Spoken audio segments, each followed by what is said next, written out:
Sa inisyatibo ng PPCRV o ng Parish Pastoral Council for Responsible Voting, nakasama kagabi ni Manila Archbishop Luis Antonio Cardinal Tagle, sina Vice President Jejo Marbinay, Senator Grace Poe at Secretary Mar Rojas. Hindi raw napag-usapan ang politika sa pagtitipon, pero ipinaalala raw ng kardinal sa tatlo ang mga katangian at papel ng isang leader. May report si Mariz Umali. Ngayon lang muli nakitang magkakasama sa isang kwarto ang sinasabing tatlo sa pinakamatunog na pangalan sa eleksyon 2016. Sa Residencia del Arzobispo sa Intramuros, magkakasamang nagdasal sa pangunguna ni Manila Archbishop Luis Antonio Cardinal Tagle, sina Vice President Jejo Marbinay, Senator Grace Poe at DILG Secretary Mar Rojas. Ito ay sa inisyatibo ng Parish Pastoral Council for Responsible Voting o PPCRV.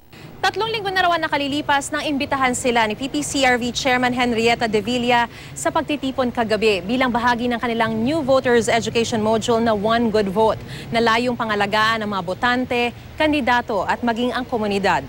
Give them some spiritual space, no, for reflection. There was no sharing of platforms. It was just plain moment of providing them with some kind of spiritual rest, spiritual openness. Bago daw dumating ang kardinal kagabi, nagkaroon ng pagkakataon ng tatlo na magkakwentuhan. It was an atmosphere of friendship. Nothing earth-shaking or anything about politics na.